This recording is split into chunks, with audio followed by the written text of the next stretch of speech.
Welcome to Empire Building, the podcast where we talk about building big businesses and even bigger lives. I'm your co-host, Seychelle Van Poole. I'm Tiffany Fykes. I'm Kymber Lovett-Menkiti. And I'm Wendy Papasan. You guys, I'm so excited. Yes! Oh my gosh. Today is the day. We have two of our new co-hosts on today, and we're going to do a deep dive into both of them. So welcome, Kymber. Welcome, Tiffany. We're just so happy you're here. Too. It's so fun getting Me too. It's exciting. Yes. And I'm so excited we're getting to do this together because we've known each other for close to 10 years now outside of the podcast. And so we're really excited to be bringing their expertise and their dynamic and just their perspectives to the table, because we think from a listener perspective, and honestly, selfishly for me, because I want to learn from you both, the gifts that we're going to get from these two and joining the podcast with us is just incredible. So I'm so excited to have you both here. Thanks. Yeah. I can't wait. Yeah. We're excited to be here. Well, so we're going to do a deep dive into Tiffany's story and Kymber's story as well. And so Tiffany runs the Fykes Group out of Nashville, Tennessee. She's also kind of my inspiration in terms of achieving financial freedom at such a very young age. She owns multiple investment properties. She just bought her second home in New York City during COVID, and is the wife is a wife and the mother of two almost teenagers. Right? How old are your sons now? About to be 13 in like 3 weeks. Oh my gosh. I can't believe you have a teenager. Amazing. You know, and Kymber has, if you want like to know who should run for president, it is Kymber Lovett-Menkiti, if we're going to be honest. That's always we're going to make it make this happen for you, Kymber. Wherever we Congratulations. go. I know, man. The Kymber kickoff campaign. She doesn't know it, but we announced it I know. I'm like, you never say no, run for something. We always say this. You never say no. She hasn't said no yet. So. She shouldn't. Yeah. But we're telling you right now that if it happens, you heard ladies. it here first. But Kymber is one of these women that you're just kind of amazed at how she does it all. I mean, not only is she the mom to 4 incredible boys that are just absolutely darling and so dynamic, but she owns market centers. She has a real estate team. She has investment properties and developments. She serves on nonprofit boards and also on the boards for the real estate commission in her area. And it kind of blows me away that you do it all with grace and with poise and just such a cool, calm, and collected way. I honestly don't know how you do it all. And so we'll get to dive into some of that today. But it's just incredible what you have built and what you're continuing to build and the journey that you're on. So we're really excited you're here with us.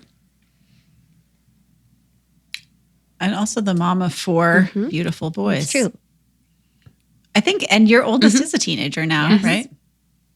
Yeah. He is. Yeah, we just crossed to 14. So 14 Cam to is 3. kind of our baby. So I'm like at every Well, phase. I met you guys. Your kids were so little. Yeah. Yeah. Yeah. So little. He is. Little. So He's Tiffany, a doll let's baby. start with you. I'd love to hear a little bit about your story. Tell me, let's start from birth. No, you're from Texas originally, I am. Right? And you grew up in Texas in a smallish town very small in Texas. Town. 1 high school. Okay, small. Oh, okay, nice. And how was that? You had a nice childhood, as far as I can tell. Yeah, I had a great childhood. Grew up at the advantage of a small town is, or the advantage and the disadvantage, you can be a big fish in a small pond. Like I was able to do a lot of things and have a lot of opportunities at a young age that gave me leadership skills. You know, like I played piano for my church when I was 12 because there was no one else to do it. And, you know, I started teaching piano when I was 14 because you could in a small town where it's, you know, in a bigger city, sometimes you don't get those opportunities because there's so many people to fill them, so many adults to fill them. So that was one of the huge advantages I had growing up in small town Texas. I love that. And then from there, what happened?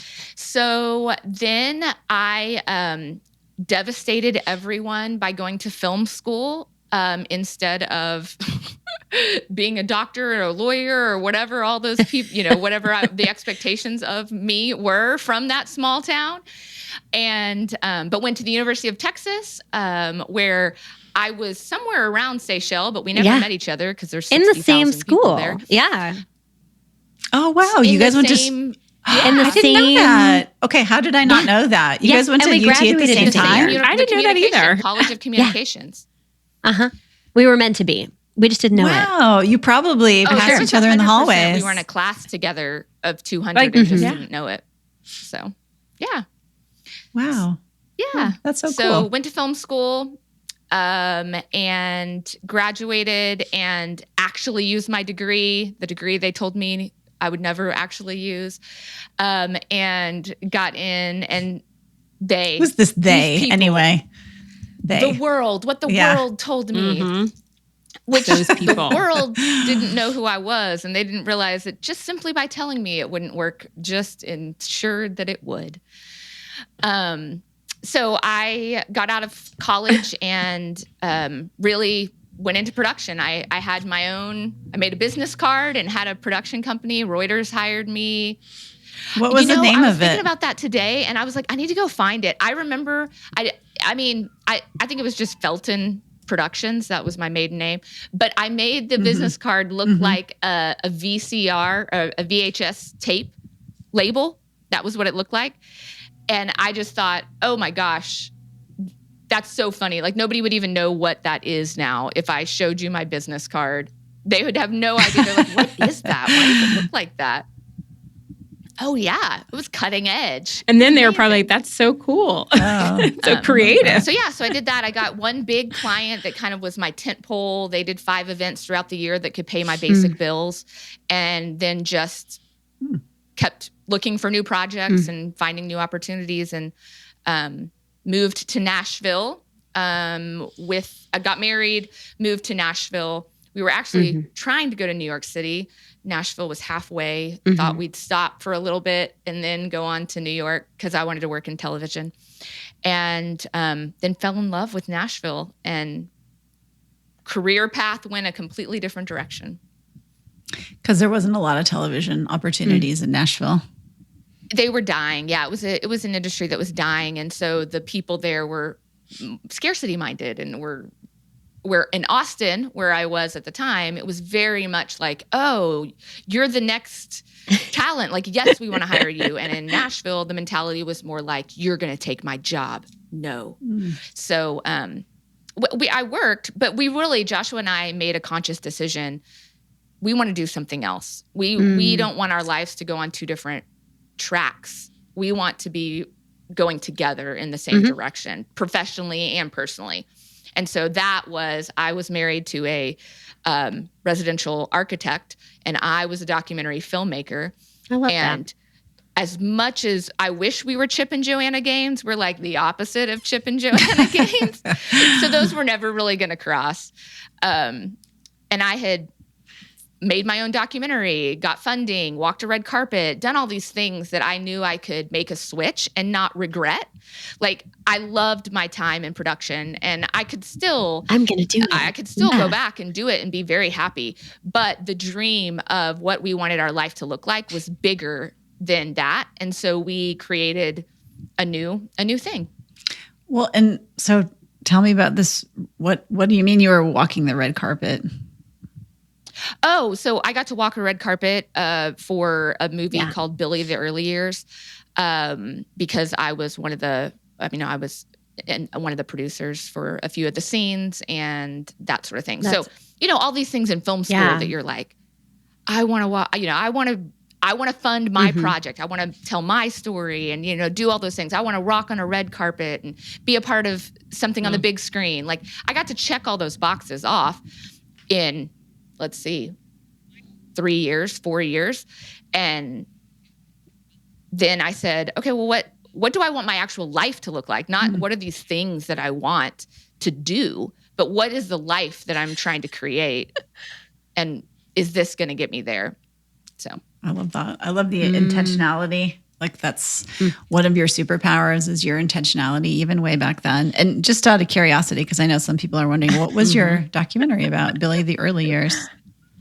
Well, the Billy the Early Years was a feature. It wasn't a documentary. I just worked on that. I worked on my documentary was I told the story of it was actually my brother who went to Haiti to help. And in actuality, he ended up breaking everything that he touched there and coming to realize that sometimes when you go to help, you're actually not a help. Like there's a book that When Helping Hurts. And so that was not my intention. I never intended for my brother to I want to see it. break wealth that he was going to help build. But it ended up, and that's what I love about documentaries. It's you really have definitely no better idea. than I could have actually done. thought I was telling the story of a college kid who was going to go and try to find his sponsored child in Haiti.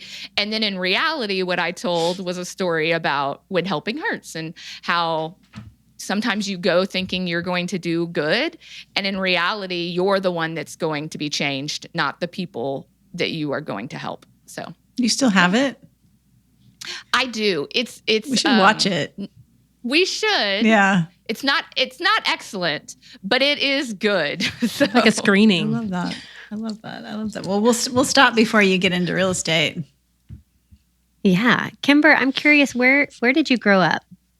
Yeah, I grew up in Newport News, Virginia. So it's sort of Tidewater. It's close to Virginia Beach and Hampton and Williamsburg. So it's maybe people have been there. It's a little destination city. I thought I was growing up in a really big city until my later years. I came to Washington, D.C., and I was like, oh, this is a city. I was not in a little city. But we had 5 high schools, and and it was a cool town. My mom was an educator. My dad was the fire marshal. My granddad integrated the police force, in the generation before them. So it was a really cool place to grow up because all my family lived there, and everyone knew us. And everyone knew everybody else, which was I think as a kid, a really cool thing to grow up around.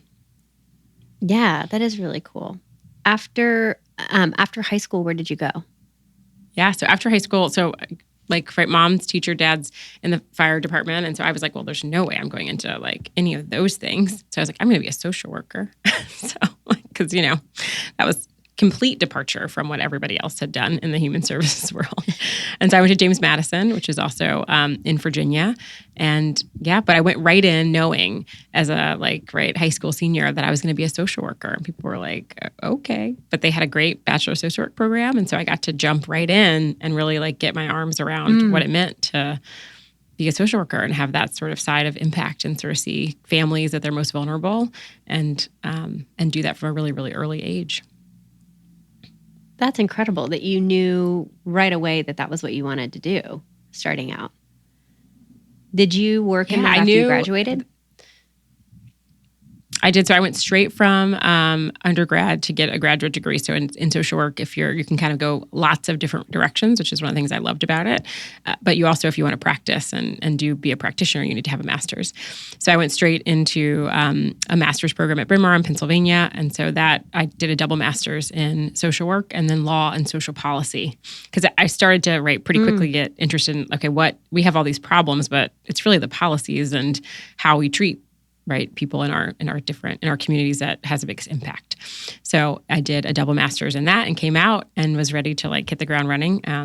I came back to DC and really I hadn't lived in DC. I just spent the summers there, but I knew that that was a place a lot of my family had sort of landed there on my mom's side and my dad's side. So come to DC and went right into a public charter school in probably one of the most impoverished parts of, certainly the city and probably in some ways the country, and went right into a school. And I was like, I'm gonna, my family was like, are you crazy? What are you doing? We've got everything to not have to have anyone in our family have to experience this. And you're at 22, charging right in the middle of the storm. What was that like coming from the background that you came from, jumping into that willfully? What did that do for your perspective?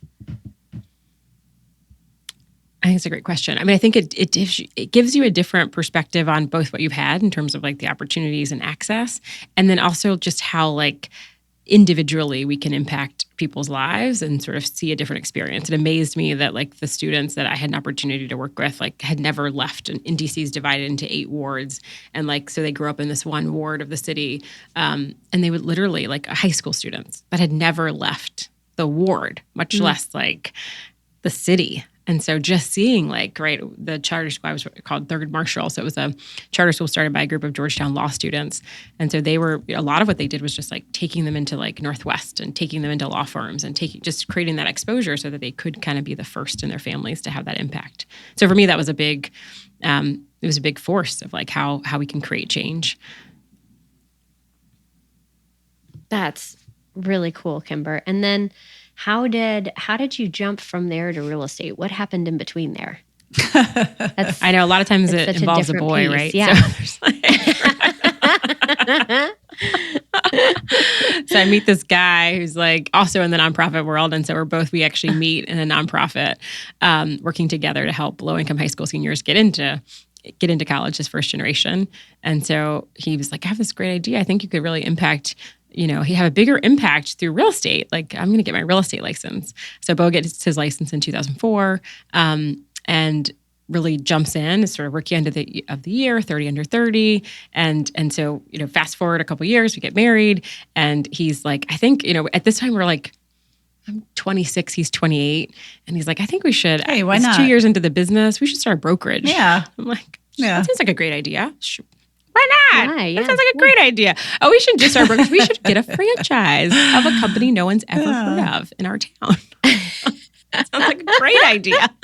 And I'm like, oh, it's genius. It's a great idea. So the launch of Keller Williams in 2006 in DC, the very first KW in Washington, DC. And we had a sales business that he had for 2 years. So I'm a dual, at this point, I get licensed in 2007 as a dual career agent. So he's going to run the brokerage and I'm going to jump in and, lead the sales business, which was me. At the time, like a marketing admin. And so I was like, this is a great idea. So, part of that was because one of the ways, we'd started to do a little bit of just, I call it development, but it was really buying and renovating houses. And so it was actually Bo's mom who homeschooled her 4 kids. And she was like, this sounds like a great idea, but like, how does the business make any money? And Bo was like, oh, well, it makes its money by the sales team. And she was like, but you're going to go run this brokerage? Like, and so how's that going to work? And he's like, well, we're not going to have a sales team. And so I'm like, well, that's not going to work because I'm a social worker at this point, right? Like, so how's that going to happen? So in my mind, it was like, I'm just going to dive into this. As Tiffany said, like, I felt like I'd had a big impact at a young age in the social work space. And so I was like, well, let me dive into what was going to be the family business for a few years. And I can always dive back to social work and dive into that space. So that's sort of how it started. And then I looked up and it was like, That's amazing. Right? That's amazing. Like well, and honestly, I look at you both and it's so remarkable. I mean, you both achieved so much success and you've been so intentional about everything you've done. It's interesting to look up. And what I also think is interesting about both of you is that you're at a point in your life where you're both kind of thinking about what's next for you. So I'd love to, I know we probably want to do a deep dive into the whole real estate part of it, but what I do think is really interesting is that you guys bring the perspective of, hey, we've had a lot of success at a young age, and here we are. You're both still in your 40s, and you're like, what's next? So I'm just curious, Tiffany. I know you're thinking about it a lot. So I'd love for you to share with our listeners where you're at and where you think you're going. Yeah. We're going to be probably unpacking that live on the podcast because I will say I have no idea exactly what's next. And over the last, 10 years got into real estate. We can learn about that story later. But within 4 years, I had 2 kids and $1 million business. And everybody always tells me I'm so intentional, but I also find myself just putting my head down and succeeding at whatever is put in front of me. But I jerk myself out after a few years and say wait, what's going on here? Is this what we really want to be doing? And it happened with production. It happened with real estate too, where I realized, oh my gosh, I'm chasing somebody else's version of success right now. Or I've actually achieved somebody else's version of success. Why am I miserable? And it just it made me do a really deep dive over the last 5 years about identity. Like my business had become my identity, and if my business was down, I felt like I was failing, even though I was winning. And just slowly unraveling that and realizing that Tiffany Fykes is more than Fykes Realty Group and Fykes Architecture and all the other businesses that we're a part of. And who is Tiffany? Like, what was she created to be, and what was she created to do, and how is she different than everybody else? And so the thing that I know right now is I am a creator of experience. That's what I've always done. It's what I did in documentary. It's how I got into, I mean, even in real estate, like the first thing I did was I threw a launch party, and I would always tell the stories of our transactions. They weren't transactions, they were stories to me. And so learning that piece of it, of who I am, and slowly releasing my identity and value from the production of my business has, after 4 years of therapy and work and, crying and all of those things, has me at a place where I can say, I don't know, what is it? And the one thing that I know for certain, though, based on where our family is I've got 5 years left with these kids at my house, and I don't want to miss a day of it. And so what I do know is that creativeness and that creation of experience is going to be pointed towards some boys for a few years. And I know it will bleed out to other things as well. And what is building that part of my life look like? Because not that I neglected it, but what if they get my creativity? What if they get my experience for a little bit? And I truly treat my business like a business that is functioning and working. And if I don't think too highly of myself, like if I remove myself, is it really going to fail? Is it really going to fall apart? And I'm finding the answer's no. Like, when you've created something with a good foundation and on good models that have good people, sometimes I won't talk for anyone else, but sometimes I found myself thinking a little too highly of my input and my energy and all of that in the business. And so I'm learning how to balance that. And I am, I may be starting a middle school. I may be taking my kids around the world. I literally have no idea. You cannot be catching me at a less knowing time right now. I love it. That's what I do know is experiences will be created through me, because that is just who I am and what I do. So.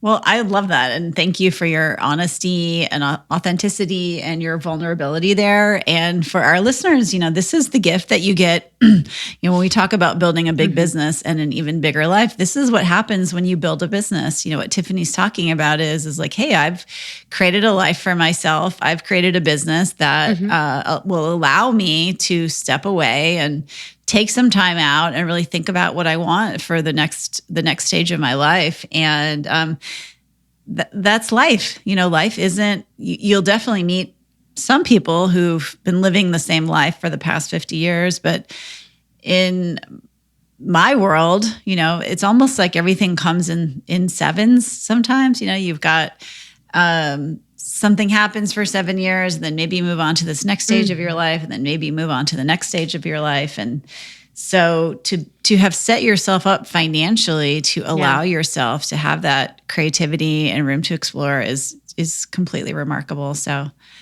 yeah. So what about you, Kymber? It's beautiful. I know. I mean, as I listen to Tiffany, while we bring very different perspectives, I think we're sort of in a season that has a lot of similarities in terms of, we've built these, I've had a beautiful opportunity to, go from one market center to 5 market centers with 1,000 agents at our Keller Capital Properties franchise, but then also 4 years ago, switch into the regional director seat and sort of have an opportunity to kind of get a front row C-suite view into how brokerages operate, right? In the largest brokerage in the country, right? In the KW space. And so that has been like I feel like I've been on a rocket ship of like leadership development and growth. And to be able to kind of have an opportunity to like pause and reflect also on like what what's the world? Like I'm definitely with like Tiffany. I've a lot of times been like, well, I'm doing this because this is what I'm supposed to be doing. Like, and I've had some people challenge me, right? Like in therapy rooms and certain mastermind rooms and some of this room, right? Of certainly the Her Best Life space to say, well, who is the they? Like, who are you doing this for? And who's saying that you have to do these things? And I think sometimes I felt like as, certainly as a Black female too, like, okay, well, I've got to like punch through the ceiling because people haven't done it yet. You really did. And so that I think is important that people see people that look like them and creating those opportunities, but also like, where does that leave me, right, in the space and the family and the boys that I want to be creating? And so I'm saying no to some things I haven't said no to before, and I'm not refilling them, which has been like a really big growth step for me. And the world is often like, well, what are you doing? So what's next? What's next? That's like the biggest question I get. You're Besides, like, I'm done trying. Right? We're done. Next? Those are my two biggest questions. You did your best effort there. I am done you really with did. that. I have you really produced did. 4 amazing, beautiful boys for the world. You did 100% your best Thank effort. you. I did. Yeah. I did.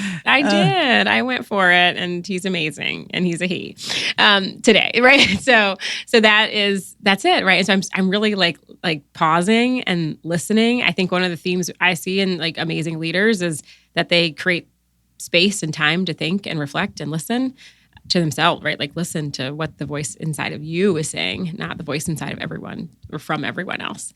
So that has for me looked like a lot of journaling, a lot of reflecting, and creating an opening for there to be space. Because I don't feel like, for the last few years I've had that. We've been on an amazing rocket ship that's built of beautiful business and life.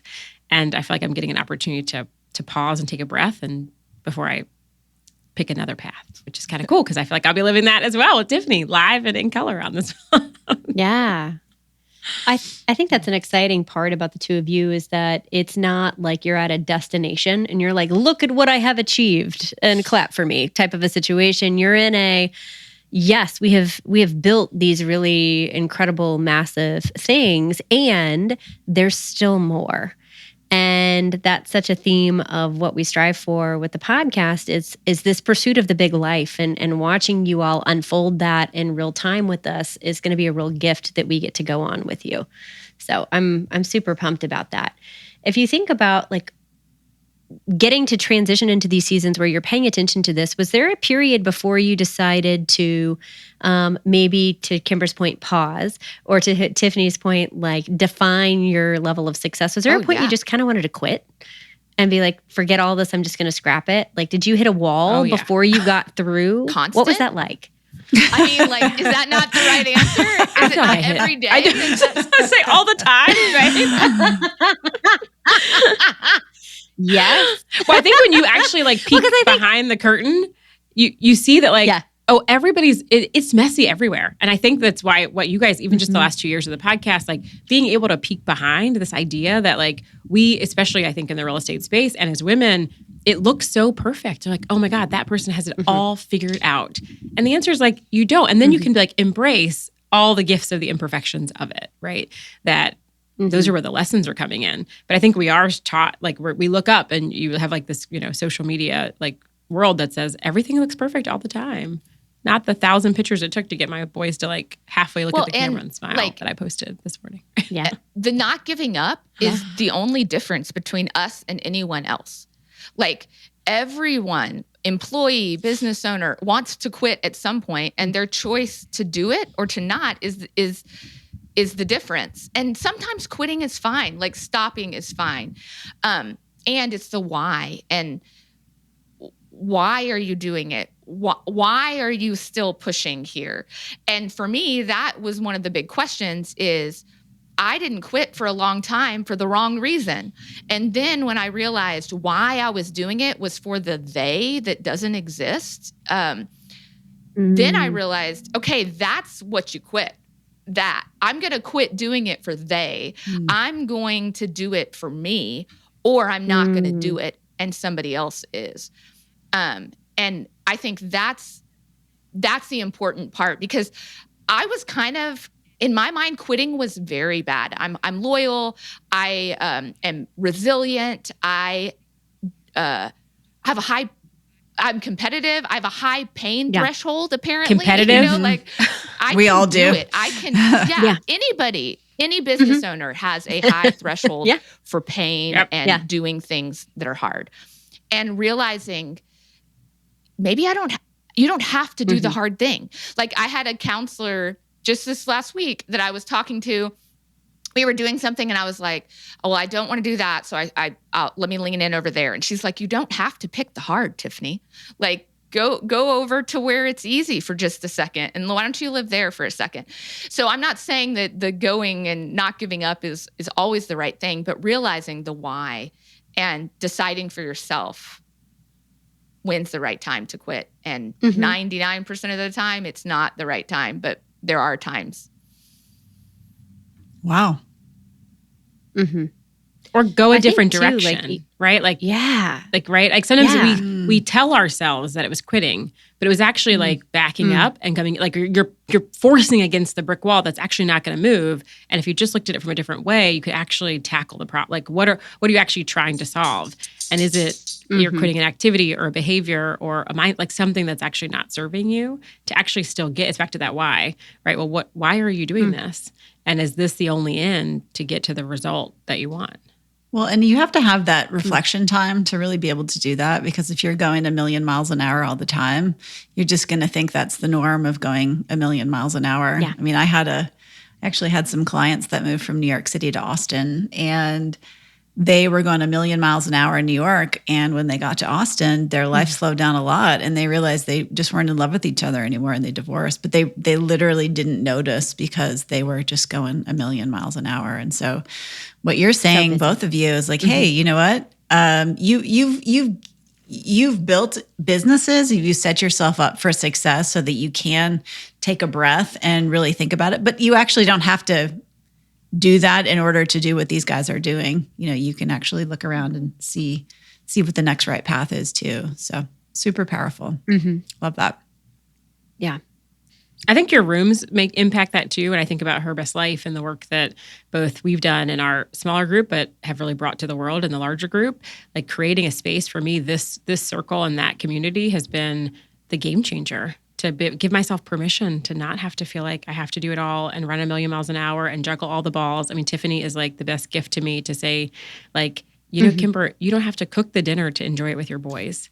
Like, and I was like, oh, really? Like there's people that do that. Yeah. And like, what a gift, right? Because then you get to actually then say, well, what is it that you enjoy? And so it's what I think is so powerful about this community. Well, it's the they.